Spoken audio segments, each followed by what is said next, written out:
petróleo y salta todas las joyas y las piedras preciosas que tenía Dios enterradas y escondidas y que están siempre disponibles cuando tenemos realmente la pasión por la verdad.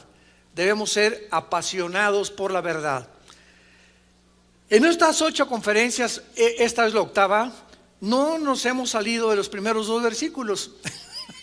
Imagínense nada más. Hasta este momento hemos estudiado el versículo 1 y el versículo 2.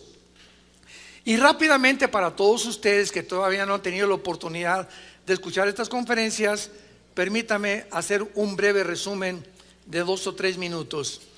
El versículo 1 del Génesis está relacionado con la física moderna, con la astrofísica y con la ley de la entropía, que es la primera y la segunda ley de lo que se llama la termodinámica. Cuando nosotros venimos al Génesis, encontramos una revelación impresionante acerca del origen del universo. ¿Por qué el ser humano no podría jamás descubrir el origen del universo si no nos hubiera sido revelado por el que creó el universo? Por la simple y sencilla razón que para que sea científico tiene que ser repetitivo. O sea, la ciencia o los científicos examinan el fenómeno y toman apuntes con todo lo que nuestros 5 sentidos pueden percibir. Lo que oímos, lo que vemos, lo que experimentamos. Y un científico tiene que demostrarlo después en un laboratorio, en tubos de ensayo, para que se acepte como algo que ya está comprobado por la ciencia o por el conocimiento de la observación. Pero la ciencia o los científicos jamás podrían descubrir cómo se originó el universo, porque nadie estuvo cuando el universo fue originado o cuando fue creado.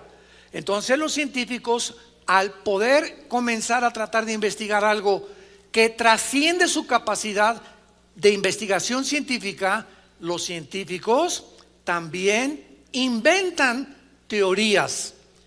Entonces, ¿qué es lo que se nos ha enseñado y qué es lo que se sigue enseñando en las universidades?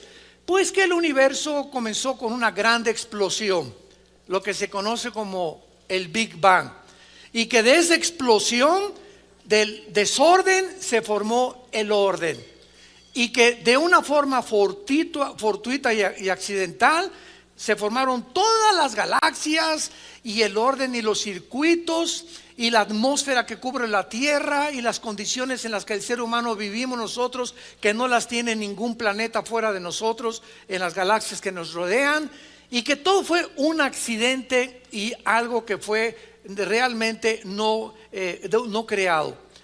Entonces, todo esto que los científicos se han imaginado que fue, han pasado aproximadamente 6,000 años de historia, y no ha sido más que en los últimos 2 o 3 siglos, 18, 19 y 20, cuando las más grandes verdades científicas se comenzaron a descubrir y se comenzaron a confirmar por el libro que tengo en mis manos y que se llama la Biblia. Por ejemplo, un gran científico como Laplace fue cristiano. Un gran científico como Isaac Newton fue cristiano. Un físico, matemático, astrofísico, un genio de la física y las matemáticas como Blaise Pascal eran cristianos. Todos estos grandes hombres de ciencia de algunos siglos eran cristianos. Pero de repente entramos al siglo XX.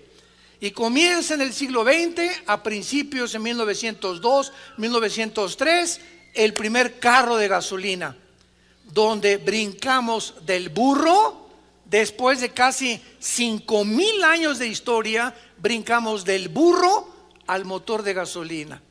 Lo que no se descubrió en casi 5,500, casi 6,000 años, se comienza a descubrir hasta el siglo XX. Del motor de gasolina brincamos a la era nuclear, se bombardea el uranio 235, se produce la bomba atómica, los hermanos Wright comienzan a volar, hacen la primera tentativa de volar, el doctor Alejandro Fleming, 1929, descubre la penicilina, comienzan a ser atacadas muchísimas enfermedades. 1954 se bota la primera plataforma espacial. 1969 llegamos a la luna. El 70 comienzan a inventarse los iPhones, esos que ya quitaron la relación familiar porque todos están a la hora de la comida y la cena y el desayuno con su aparatito ese cochino que por todas partes ya todo el mundo no puede vivir sin él. Llegamos a 1980-90, el internet, y llegamos al siglo XXI, donde la tecnología y los descubrimientos científicos y espaciales ensoberbecieron al ser humano. Y los científicos que comienzan a aparecer en el siglo XX, ¿quiénes son? Bueno, primero viene Sigmund Freud a finales del siglo XIX, tratando de hacer experimentos para poder entender por qué la naturaleza tan contradictoria del ser humano. ¿Qué es lo que la psicología quiere abarcar? El examen de la psique o de la conducta. ¿Por qué somos tan contradictorios? ¿Por qué somos tan autodestructivos? Después viene, ¿verdad? Carlos Marx, bueno, fue antes de Freud. Carlos Marx con Federico Engels hacen un libro. No, el problema de la sociedad son la lucha de clases. Y lo que queda en teoría, 1917 viene Lenin, la revolución bolchevique rusa, comienza por primera vez en la historia la ideología del comunismo. Llegamos ya a todos los demás científicos que se levantaron ateos, y nunca en la historia, jamás había habido tantos ateos como en el siglo pasado, como en el siglo XX. No, estamos en la luna y los cohetes y el internet, el ser humano va a alcanzar esto y por aquí, por allá, y comenzamos a ensoberbecernos y profesando ser sabios, dice Pablo en Romanos, se convirtieron en necios. ¿Por qué? Porque esas cosas que trascienden la investigación y el conocimiento humano, no es posible que lo descubramos con nuestros propios medios. Dios tuvo que bajar del cielo en la persona de su Hijo Jesucristo, y nos tuvo que hablar con el lenguaje que tú hablas y con el lenguaje que yo hablo, para mostrarnos Cristo con la naturaleza y los ejemplos de las semillas, de los árboles, de las frutas, de las aves, los secretos del universo espirituales con ejemplos terrenales, para que nuestro lenguaje, hasta los agricultores y las personas que ni a la primaria fueron, pudieran entender las cosas que pertenecen a Dios. Entonces es maravilloso que cuando venimos al libro del Génesis y penetramos en los secretos que la física, la astrofísica, la genética, la biología han descubierto, nos demos cuenta que solo Dios lo pudo haber inspirado. Cuando la Biblia dice: en el principio creó Dios los cielos y la tierra, fue el principio del tiempo, apúntalo, del espacio y de la materia, como lo vimos en la conferencia anterior. Ahí comenzó el tiempo, el espacio y la materia. Pero entre el versículo 1 y el versículo 2 algo sucedió. Porque en el versículo 1 la tierra, en el hebreo eretz, estaba seca. Y en el versículo 2 encontramos un desorden caótico en nuestro planeta. Desordenada, vacía, tinieblas y el abismo. Palabras que se usan en todo el Antiguo Testamento para el pecado y para la enemistad en contra de Dios. Veamos rápidamente lo que es las palabras tinieblas. Ya vimos que la palabra desordenada y vacía en el hebreo es la palabra tohu, T-O-H-U, así como suena tohu, se tradujo desordenado y significa en estado caótico, completamente fuera de lo normal. Y la palabra vacía es bohu, con B grande, O-H-U, que significa vano, inservible. Y Dios dice, Isaías 45, no creó la tierra en estas condiciones. Vamos a ir apoyando cada cosa que vamos enseñando, y vamos a ver en Isaías capítulo 45, versículo 18, que así es como más adelante encontramos que la tierra no fue formada originalmente en el estado en que el versículo 2 la describe. Dice 45, 18 Isaías: porque así dijo Jehová Dios que creó. Ahí se usa la palabra bara, que significa crear de la nada, ex nihilo. O sea, las palabras que se usan en el Génesis son importantísimas para poder enseñar la creación de Dios, porque la otra palabra es yatzar, con Y, que significa formar, y asa, dar forma o moldear. Entonces, cuando estudiamos el Génesis capítulo 1, en cada uno de los días de la creación se usan palabras diferentes para entender que, por ejemplo, parecía una contradicción. En el versículo 3 del Génesis aparece la luz, y Dios dijo que sea la luz, y hasta el día cuarto aparece el sol y la luna, y venían muchos ateos. No, aquí hay una contradicción. ¿Cómo puede haber luz cuando hasta el cuarto día aparece el sol y las estrellas? Cuando no se dan cuenta que la palabra que se usa en el hebreo en el versículo 7 y 8 del Génesis para el sol y la luna, no los creó Dios. El sol y la luna ya existían. Estaban en la creación anterior a nosotros, como lo vamos a ver, cuando los ángeles habitaron este planeta antes que nosotros. Vamos a ver que Lucifer fue creado en este planeta antes que nosotros. Y vino una rebelión satánica, de la cual vamos a hablar después, tal vez en la conferencia 9 o 10, que hizo que el mundo entrara en un estado de juicio, donde la tierra tuvo que ser cubierta de agua. En el versículo 2, ya la tierra no está seca, ya no es eretz en el hebreo, tierra seca, sino que es una tierra desordenada, con abismo, con tinieblas.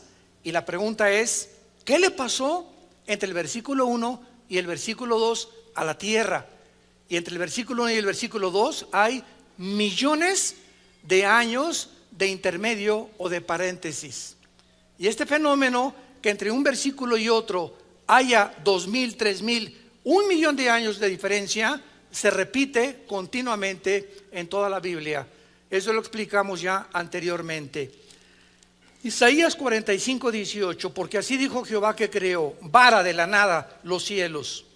Él es Dios, el que formó ahí está la palabra yatzar, apúntalo. ¿Ven la importancia de traer la Biblia?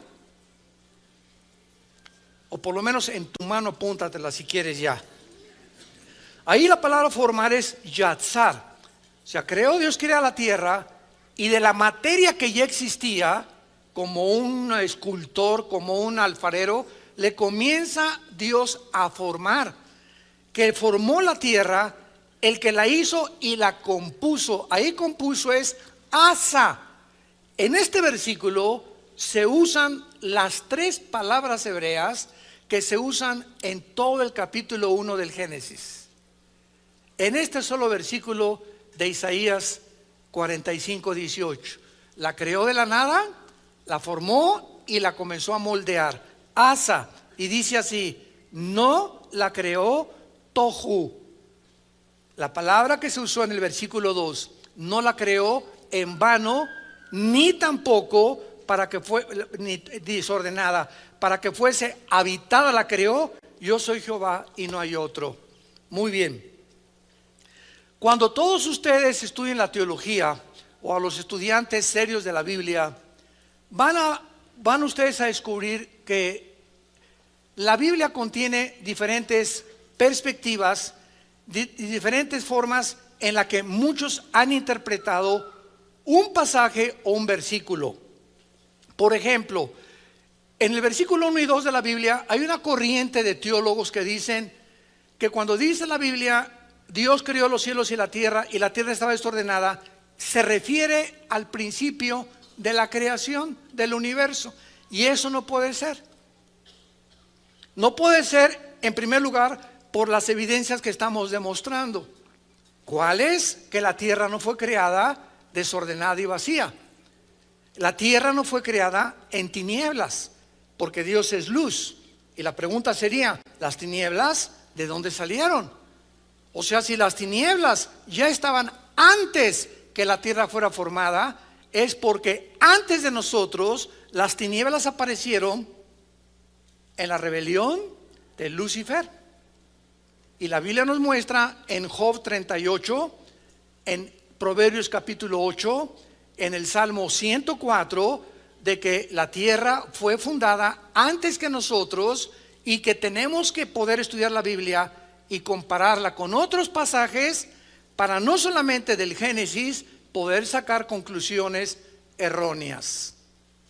Y la otra pregunta a nuestros hermanos que creen que no hubo una diferencia entre el versículo 1 y el versículo 2 es la siguiente: si esto está describiendo el origen de la creación original, ¿cuándo fueron creados los ángeles?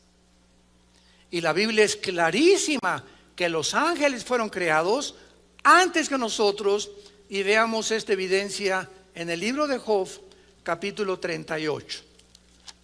Dicen los versículos 4 al 7.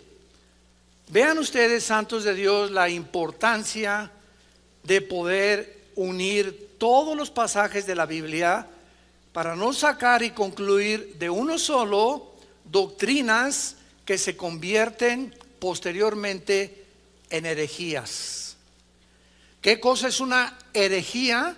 Es una verdad llevada al extremo, o una verdad inflada desproporcionadamente por personas que no han tenido la paciencia de estudiar los demás pasajes de la Biblia para juntar las piezas de rompecabezas y tener ya el conjunto de piezas necesarias para poder emitir una doctrina bíblica 100%. Dice Job 38, de versículos 4 al 7. Recuerden algo antes de leer esto, que Job tiene la misma antigüedad del Génesis. El libro del Génesis y el libro del Job son los dos libros de la Biblia más antiguos que hay. Son los dos libros más antiguos de toda la Biblia, el Génesis y el libro de Job, porque Job vivió en la época de los patriarcas, en el tiempo cuando comenzó Dios a poblar y a formar las naciones y las familias. Dice así, le pregunta Dios a Job: a ver, Job, ven para acá, vengan los ateos, a ver, tú agnóstico y tú escéptico, cerebro de ostión y de pollo, hígado de chivo, ¿dónde estabas tú cuando yo fundaba la tierra? Esta pregunta es una pregunta profundísima. Job estaba atarantado, estaba confundido. ¿Por qué Dios me quitaste a mi familia? Me quitaste mis propiedades y me dejaste a mi esposa. Es la primera que te le hubieras haber llevado. Y no estoy en contra de la esposa, ni mucho menos, ¿no? Démosle gracias a Dios a los que tenemos esposas tan lindas como la que yo tengo, ¿verdad? Si no, duermo en el suelo en la noche. Es que vemos que en el capítulo 2 del libro de Job, la esposa de Job era algo serio. Le decían la tigresa de los patriarcas, porque le dice a Job: maldice a Dios y muérete. O sea, era una mujer que, quién sabe, ¿verdad? Lo interesante de todo esto es que no se la lleva a Dios, se lleva a los hijos, se lleva todo y se la deja a ella, porque ella formaba parte del entrenamiento del carácter de Job. Y esta misma mujer que no se llevó a Dios, al final del libro de Job le da 7 hijos más y le duplica a Dios a Job todo lo que perdió, y le da a las mujeres más hermosas de toda la tierra en aquel tiempo. Dice la Biblia que Jenina y Karen, ¿verdad?, eran hermosísimas las mujeres, y es la misma esposa que Job necesitaba entender que muchas veces necesitan muchos de ustedes, hombres cabezones, para poder entender que muchas veces tu esposa, que te está atice y atice y atice, a veces está ayudando a desarrollar nuestra paciencia.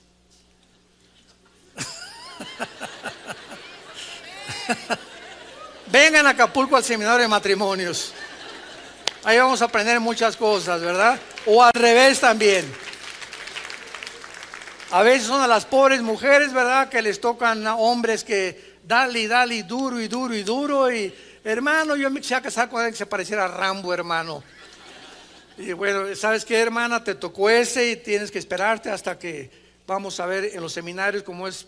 De eso tratamos todos estos temas, que muchas veces usa Dios a nuestra pareja como un desatornillador o como un martillo, ¿verdad? Cuando le metes un escultor a una estatua y comienza, si la estatua puede decir ¡ay! En cada golpe que brinca un pedazo de piedra, hasta que se descubre la piedra que estaba escondida dentro de ese pedazo de piedra, y que a través del esculpión pudiera él realmente sacar lo que en su imaginación quería sacar. Y es interesante que la palabra carácter esté relacionado con la escultura de estatuas. Increíble, porque es lo que forma el carácter, los golpes que nos da la vida. Bueno, no lo tenemos ahí. Vengan al seminario de Acapulco. ¿Dónde estabas tú cuando Dios fundaba la tierra? ¿Qué contestaríamos? En primer lugar, no habíamos nacido. Si no habíamos nacido, ok. Si tú no habías nacido y no entiendes las leyes con las cuales yo hice el universo, las leyes de la gravitación, de las fuerzas termonucleares y las leyes de la termodinámica, ¿quieres entender ahorita por qué te pasa lo que te pasa en la vida? No, ¿verdad? O sea, Job estaba en un conflicto moral. ¿Por qué permite Dios el sufrimiento a hombres justos como yo? Esa es la tesis que se mantiene en todo el libro de Job. Y no es hasta los últimos libros, capítulos, comenzando con el capítulo 38, 40, 41 y 42 de Job, donde encontramos que Dios le revela el universo a Job, le revela a los animales, le revela la creación. Y cuando Job se da cuenta que ni siquiera somos capaces de entender cómo puedo ahorita prender la televisión en mi casa, y lo que está pasando en Jerusalén viaja por ondas, ¿verdad? Y por fibras ópticas, por la electricidad y por los medios tecnológicos de comunicación.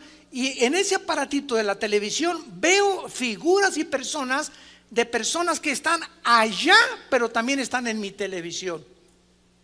Yo no he entendido tampoco ahorita al llegar a mi casa que nada más le pellizco la pared y aparece la luz, como decía Cantinflas. Nada más le pellizco ahí la pared y aparece la luz. De repente, pum, todo se ilumina. Yo sé que pues por las redes eléctricas y lo que quieras, pero no puedo llegar a comprender cómo puede funcionar todas esas cosas. Si eso no lo podemos entender, o traigo mi GPS, ¿cómo es posible que satélites me estén diciendo vuelta en el Ángel de la Independencia a la derecha, y adelante hay un accidente, y al mismo tiempo hay 100,000 personas que se le están enviando mensajes diferentes al mío, manejando en otras partes de la Ciudad de México? No lo entiendo. Impresionante. Nos vuela las tapas de los sesos. Si eso no lo entendemos, queremos entender los caminos y los pensamientos de Dios, que son más altos que los nuestros. ¿A dónde nos quiere llevar Dios, santos de Dios? Nos quiere colocar Dios en la palabra más grande de la Biblia, que se llama humildad. Si no hay humildad en nuestras vidas, que es el reconocimiento que no sabemos lo que debemos de saber como lo debemos de saber, y que somos criaturas finitas, limitadas, con tinieblas que han invadido por el pecado nuestra mente, mientras no mantengamos esa actitud y virtud de la humildad, Dios no nos puede enseñar nada. Dios resiste, Santiago 4, a los soberbios. Dios le da gracia a los humildes, y esa gracia la necesitamos para poder conocer a Dios. ¿Dónde estabas cuando fundaba el mundo? Yo no chepo de haber contestado Job. Mira lo que dice más adelante: házmelo saber si tienes inteligencia. O sea, la inteligencia no nos serviría tampoco para descubrir el origen del universo.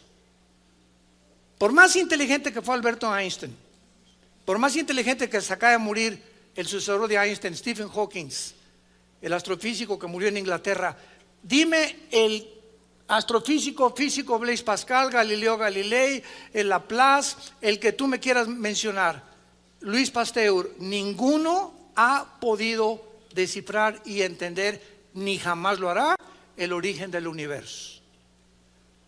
¿Por qué? Porque para que sea científico tiene que ser repetitivo. Y nadie estuvo cuando Dios formó el universo. Entonces los científicos también inventan, filosofan, hipotetizan, dicen teorías, por eso se llama teoría, que no está comprobado, es simplemente una tesis que puede o no puede ser verdad. Hasta que no se comprueba a través de la demostración de un tubo de ensayo y un laboratorio, no puede la famosa teoría de la evolución demostrar que venimos de chita, ni que venimos de los animales. Fanfarronadas, tonterías, la soberbia de científicos que quieren saberlo todo y se endiosan inventando cosas que la misma ciencia ha contradecido. ¿Dónde estabas cuando fundaba la tierra? Házmelo saber si tienes inteligencia. ¿Quién ordenó sus medidas si lo sabes? O sea, el universo tiene medidas. ¿Ustedes creen que cuando el planeta Tierra fue formado, Dios dijo, ¿qué era la Tierra? ¡Pum! Como el mago Merlín, y apareció una bola ahí, planeta Tierra. No, la Tierra tiene medidas en kilómetros, en metros o en yardas, como tú lo quieras medir, que esas medidas tienen que ser exactas en relación con el norte y con el polo sur. Y esas medidas de la Tierra de oriente a occidente, de norte a sur, tienen que estar relacionadas con la inclinación de la esfera de la Tierra sobre 23 grados y medio de su eje. Y esas medidas que tiene la Tierra tienen que ser exactamente las que puedan tener para que en 24 horas gire la Tierra en su movimiento de rotación y no se pase de más ni de menos, porque 6 segundos que la Tierra se pasara en su velocidad o en sus medidas, los océanos se vendrían sobre las ciudades. Cada vez que vamos nosotros a la playa, ¿verdad? Le digo a mi esposa, ve esta inmensidad de mar, ¿por qué no se viene sobre nosotros? Por el movimiento que tiene la tierra. Dice Job que Dios le puso cerrojo a los mares y les dijo, hasta aquí llegan. Esa es la grandeza de Dios. Y la tierra tiene una medida para que dé una vuelta sobre su eje alrededor del sol en 365 días. Y después Dios hizo la atmósfera a nuestro alrededor, que es una mezcla de hidrógeno con oxígeno, casi el 90% hidrógeno con oxígeno y otros gases, para que cuando tú hagas en la mañana no caigas muerto. Pero si nos salimos de la atmósfera, haz así y caes muerto inmediatamente, porque el oxígeno que Dios proveyó para que tú y yo existiéramos no existe fuera de la atmósfera. En otras palabras, el universo es un universo afinado, donde todas sus partes trabajan en relación unas con otras, como el motor de un coche. El motor de un coche tiene motor de gasolina, pistones, bujías, bomba de gasolina y una batería. Las baterías parecen lo más insignificante, pero un alambrito de la batería de tu carro desconectado no arranca tu carro. Y puedes revisar 1000 cosas, pero basta un alambrito que necesita estar conectado a la batería para transmitir la electricidad y echar a andar el carro. Sin ese alambrito en relación con la bomba, con los pistones, con las bujías, tu carro no funcionaba. Es lo que se llama la irreducibilidad compleja. Todo tiene que estar uno con otra cosa relacionado para que pueda funcionar. Y para que esto se requiere inteligencia. Solo una persona inteligente creó un motor de un coche. Solo una persona inteligente pudo diseñar el reloj que traigo en las manos. Para que todas las piezas que están dentro de mi reloj, unas con otras funcionen, y una cosita de nada que se pueda salir impide que toda la máquina funcione adecuadamente. Es una irreducibilidad de complejidad, así se llama en la física. Pues el universo tiene que estar todo relacionado, el movimiento de las galaxias para que no choquen unas con otras. La distancia que tenemos del Sol es perfecta. El Sol tarda 8 minutos sin llegar la luz las radiaciones del Sol aquí a la Tierra. Todo está completamente calculado por Dios. La inteligencia y los cielos cuentan la gloria de Dios, y el firmamento y el amanecer la obra de sus manos. El necio, dice el Salmo 14, dice: no hay Dios. Ante esto que estamos nosotros rodeados, ¿cómo puede alguien atreverse con tanta soberbia y decir todo es un accidente? Imagínense nada más cuando está violando la primera y la segunda ley de la termodinámica. Dime si tú sabes quién tiene las medidas, y lo que nos interesa es el versículo 6 y 7. En estas preguntas a Job, la tercera es: ¿sobre qué están fundadas sus bases? O sea, ¿por qué la tierra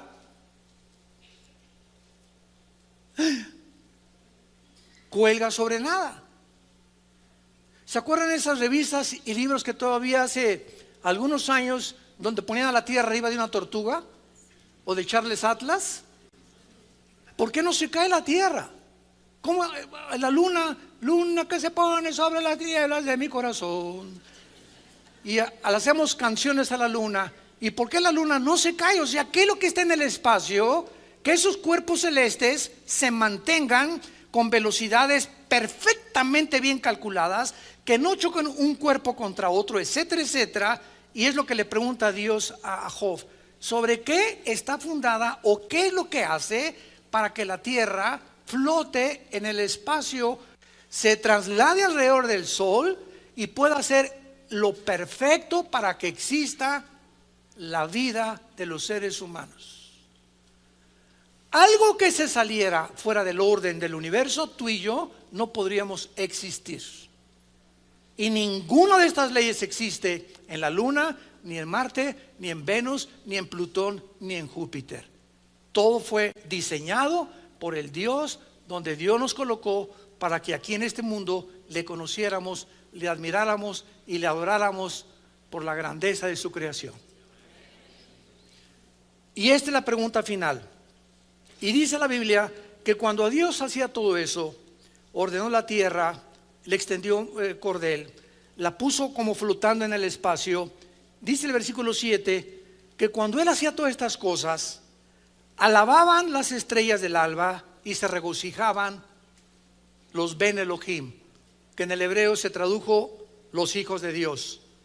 O sea, cuando tú y yo no estábamos ni habíamos nacido, los hijos de Dios, que en el Antiguo Testamento es la frase usada para los ángeles de Dios, ellos estaban vivos. Y nos los corrobora Ezequiel capítulo 28, Isaías 14 del 12 al 14. Cuando Dios crea a Lucifer, aquí en la tierra, donde Dios puso a Adán y Eva, ahí creó a Lucifer antes que nosotros. Los ángeles ocupaban este mundo antes que tú y yo existiéramos. Y estos ángeles tuvieron una rebelión contra Dios, y Dios sumió nuestro planeta en un juicio universal, donde las tinieblas cubrieron la tierra, versículo 2 del Génesis. La tierra se cubrió de agua, o sea, Dios inundó la tierra con agua. Y así no fue como la creó originalmente. Regresamos al Génesis y veamos a continuación que en el versículo 2 la evidencia es que la tierra no fue creada originalmente en un estado caótico, de vaciedad, de vanidad. Pero además vemos al planeta Tierra en el versículo 2 cubierto de tinieblas. Y aquí vamos a profundizar esto. Dios habita la eternidad, ¿ok? En la eternidad no hay tiempo. En la eternidad no hay espacio. En la eternidad no hay la materia que existe en el universo cerrado de 4 dimensiones donde tú y yo vivimos. Todos nosotros en el universo, con los millones de galaxias y los soles que existen, y la Vía Láctea donde tú y yo estamos bajo 4 dimensiones. Todo el universo está bajo 4 dimensiones, y todo el universo se rige por leyes cósmicas. Gracias a las leyes que existen en el universo, existe la ciencia. si el sol no se pusiera exactamente a la hora que se pone, y la luna y las galaxias y los movimientos interestelares y espaciales no tuvieran el orden que tienen, no existiría la predicción que hoy en la noche va a haber una luna de sangre. ¿Sabían, verdad? Y aprovecho para decirles que no tiene nada que ver con profecías, por el amor de Dios. Ni se va a acabar el mundo en la noche ni mañana. Porque siempre, oiga, las lunas de sangre. Las lunas de sangre aparecen en Joel capítulo 2, Mateo 24, Apocalipsis capítulo 6 y los finales de Apocalipsis. Antes que venga Cristo, antes de la segunda venida. Y cuando aparezcan esas lunas de sangre, tú y yo, bueno, no sé cuántos, ya no estamos aquí. Ya nos fuimos en el arrebatamiento de la iglesia. Muy bien. Entonces, la tierra, en el versículo 2, describe palabras asociadas en toda la Biblia con juicio de Dios: desorden, caos, vanidad, vaciedad. Y vamos a detenernos con la palabra tinieblas. Estas palabras tinieblas que tenemos aquí, que es la palabra en la Biblia, que es chueskek, que se tradujo tinieblas, siempre aparecen en la Biblia como símbolos de juicio. Siempre o asociadas con el pecado o con Satanás. Rápidamente, Éxodo 10, 21, la novena plaga en Egipto fueron de tinieblas. Isaías 13, 10, la tribulación, el sol se convertirá en tinieblas. Joel 2, versículo 2, el día de Jehová está asociado con las tinieblas. Vemos pues que las tinieblas, sin ninguna excepción, son asociadas con juicios de Dios. Dice en 1 Juan capítulo 1, versículos 5 al 7, que Dios es luz y ningunas tinieblas hay en él. Y lo interesante es que no hay un solo versículo en la Biblia que nos diga cuándo Dios creó la luz. Dios no creó la luz porque Él es luz. Ni vas a encontrar tampoco un versículo bíblico donde diga que Dios creó el agua. Ni la luz ni el agua aparecen como creación de Dios, sino antes de la creación de nosotros. Ahora vamos para allá para explicarles. Ya comienza a salir humo así por las orejas así. Conéctense. Dios habita la eternidad, y antes de que Dios creara el universo en el principio, la materia, el espacio y el tiempo, no existían los cielos. ¿Qué fue lo que comenzó en el principio? Los cielos, plural, y la tierra. Dios se concentra en nuestro planeta como el objeto principal de toda la creación. Imagínense nada más. Dios hace los cielos, plural, y la tierra. ¿Por qué plural? Porque en 2 de Corintios 12, del 1 al 3, Pablo menciona que hay 3 cielos. En Efesios capítulo 2, versículo del 1 al 2, a Satanás se le llama el príncipe de la potestad del aer, en el griego, que significa la atmósfera. Entonces, ¿cuáles son estos 3 cielos que Dios creó, que no existían más que en el principio cuando vino la creación? El tercer cielo, los cuarteles generales de Dios. ¿Ok? Dios ahorita habita ¿en dónde? En el tercer cielo. El segundo cielo es el cielo cósmico, el de las estrellas, el de los planetas. Y el primer cielo es el cielo de la atmósfera hacia abajo, donde tú y yo existimos. Tú y yo no podemos existir en el segundo cielo, porque si salimos de la atmósfera necesitamos escafandras y tanques especiales, porque los medios para vivir que existen en la tierra no existen fuera de la atmósfera. Y no podemos mucho menos ir al tercer cielo, porque para el tercer cielo necesitamos un cuerpo, no de carne ni de sangre, porque la carne y la sangre no heredarán el reino de Dios. Tenemos que ser transformados en la resurrección para poder habitar en el tercer cielo, donde vamos a ir con Dios. Y lo más maravilloso de todo, me voy a adelantar muchísimo, es que aunque Dios habita ahorita en el tercer cielo, ¿saben ustedes dónde va a habitar Dios? cuando baje Jesucristo y establezca su reino, Dios va a cambiar su casa del tercer cielo a Jerusalén. Ezequiel capítulo 37, Joel capítulo 2, capítulo 3, perdón, de Joel. Dios va a bajar a vivir en Jerusalén. Ahí va a ser donde Dios va a comenzar a gobernar el universo que viene, cuando haga unos cielos y nueva tierra y sea Jerusalén la ciudad de Dios.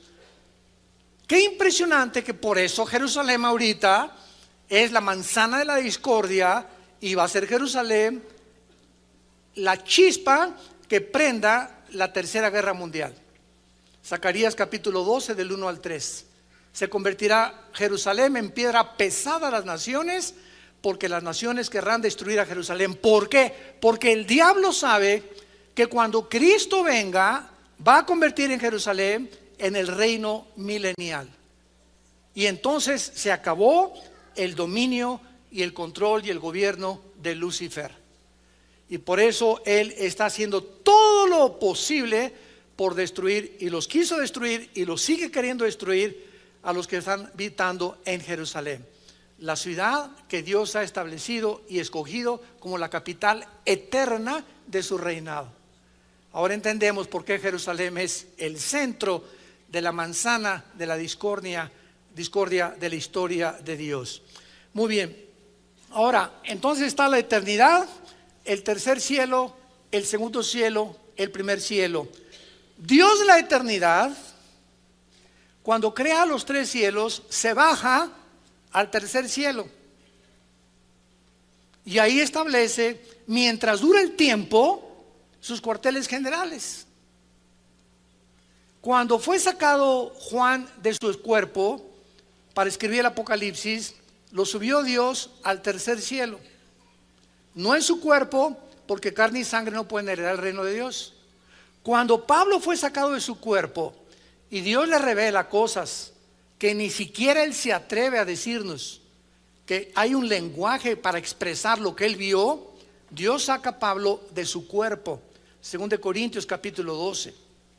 Cuando Dios saca de su cuerpo a Ezequiel 8 capítulo 9, para regresarlo en el tiempo al pasado y mostrarle a Babilonia y por qué cayeron cautivos, Ezequiel es sacado de su cuerpo, viaja al pasado y regresa al presente. Juan es sacado de su cuerpo hace 2000 años, viaja 2000 años en el futuro, ve el Apocalipsis, ve lo que va a suceder, lo que no ha sucedido y lo que está por suceder. ¿Me entienden? ¿Saben ustedes que la Biblia es el único libro hiperdimensional de los billones de volúmenes que existen en las librerías en el mundo entero? O sea, lo que descubrió Einstein en 1942, o más bien lo postuló como algo científico, la teoría E igual a mc al cuadrado, la energía es igual a la masa por la velocidad del cuadrado de la velocidad de la luz al cuadrado. Descubre Einstein lo que se llamó la teoría de la relatividad, que el tiempo es relativo y que no existe, es una medida nada más. Y cuando venimos a la Biblia encontramos que el tiempo no existe en la Biblia.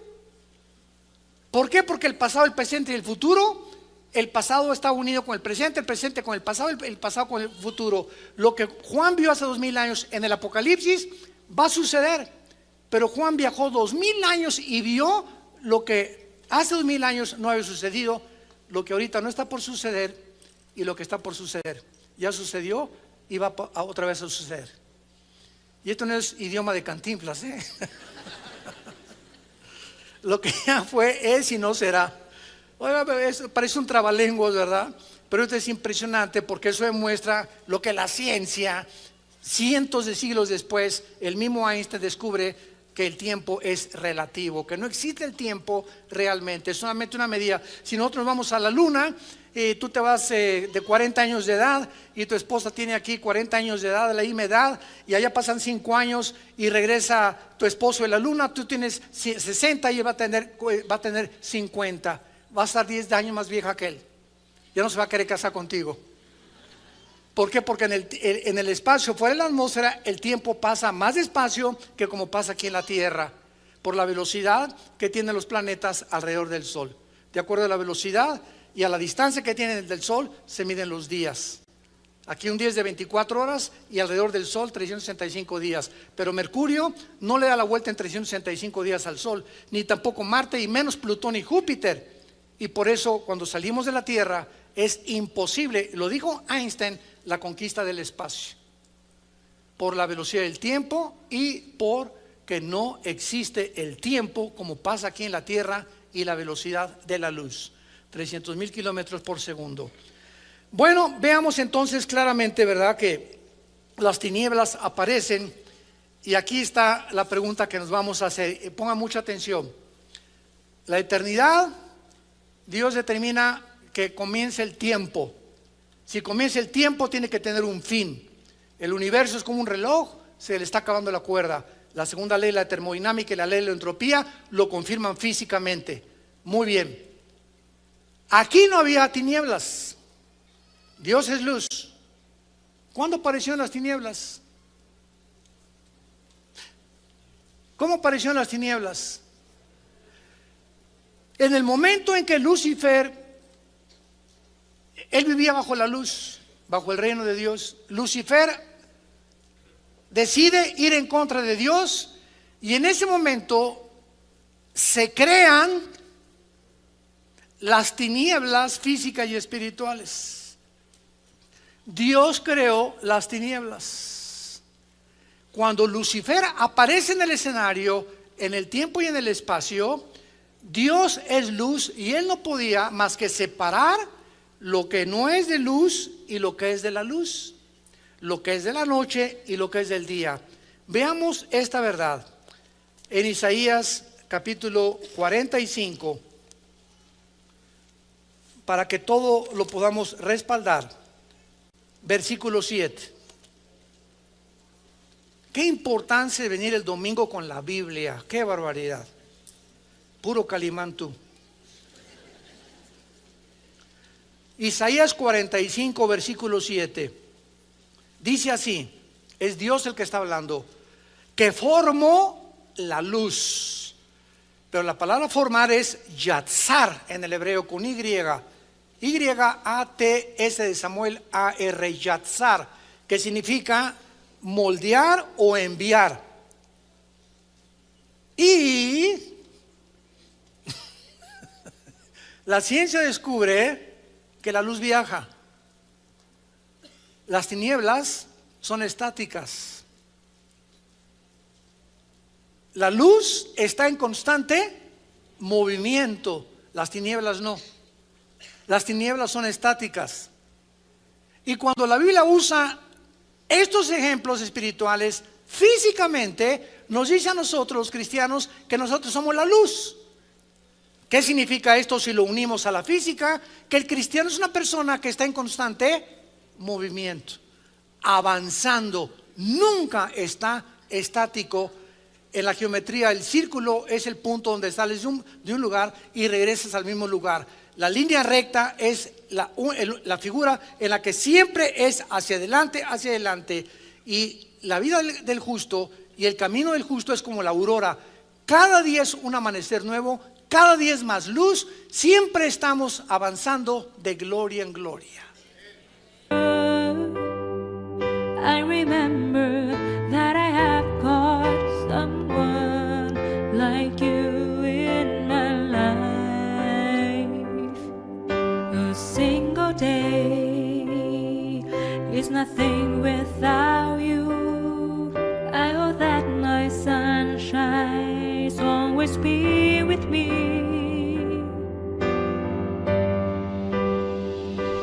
You complete me and my being. Your smile cultivates my heart. I am so not me when you look at me. I forget what I really had to say.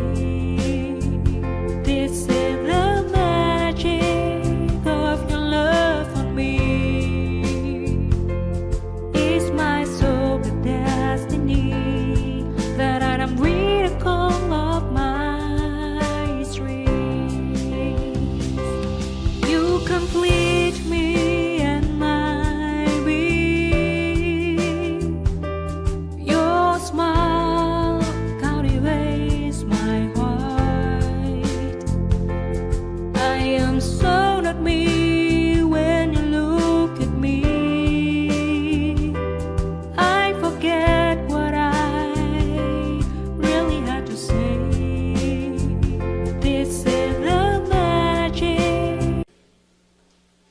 Qué maravillosa es la vida del cristiano. Y el que no es cristiano, ahí está, 45, 50, 60 años, nació para ir a la universidad y le dieron su título, hizo mucho dinero y fue presidente, inventó Apple, inventó cosas extravagantes, vivió en el castillo de Chapultepec y murió en las tinieblas. Nunca supo por qué nació, más que para hacer dinero y entretener a la gente, si fue artista o fue cantante. Nunca conoció a Dios ni el propósito de su vida. Nació en tinieblas, vivió en tinieblas y regresan a tinieblas. Qué triste es la vida de la persona sin Dios. ¿De qué te sirve ganar el mundo si pierdes tu alma? Que pasan por la vida sin jamás haber estado conscientes de que eran seres humanos, con el propósito de conocer a Dios. Juan 17:3, esta es la vida eterna, que lo conozcamos a Él. Si tú ganas el mundo y mueres sin haber conocido a Dios, eres exactamente igual que una vaca, que un toro, que un animal. Y no lo digo yo, lo dice el Salmo 37. Las personas que pasan por la vida no tienen indiferencia nada con los animales. Los animales se levantan y el pastito comen, duermen, y en la noche se oscurece, el sol se oculta, y otra vez en la mañana a comer, a trabajar, a ordeñar a las vacas, y así. O sea, el animal no tiene conciencia quién es, por qué existe, si hay Dios, si no hay Dios, no tiene filosofía, no tiene preguntas que trasciendan su vida. Y así dice la Biblia, son los seres humanos que pasan por esta vida y lo único que viven es para hacer dinero, para sobrevivir, para ganar la popularidad, para entretener a la gente, y nunca tuvieron en su corazón la conciencia de la existencia, y cuando mueran, quién sabe cuál será su destino en la eternidad. Dios forma la luz, versículo 7, Isaías 45, y creó las tinieblas.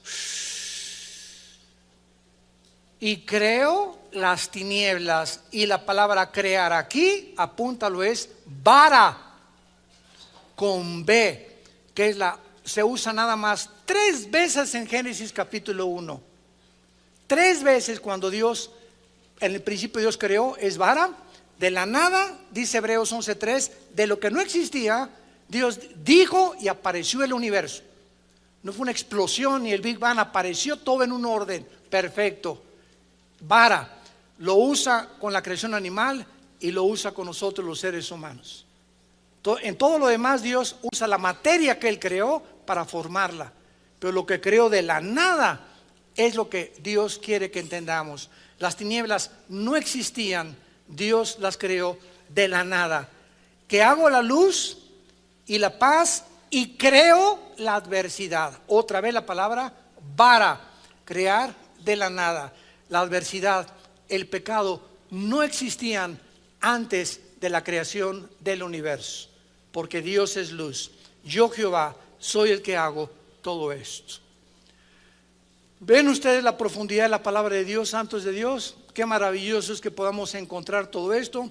En las próximas clases les recomiendo las 7 conferencias anteriores, donde pasamos bastante tiempo examinando en la física, en la astrofísica, en la biología, en la genética, el versículo 1 y el versículo 2 del Génesis, al cual pasaremos en la 9ª conferencia la próxima vez que Dios nos dé vida, y que podamos continuar todos nosotros siendo apasionados por la verdad, ardientes estudiando las Escrituras y amando a Dios con todo nuestro corazón, con toda nuestra alma y con todas nuestras fuerzas. Te damos gracias, Señor, por tu palabra en esta tarde.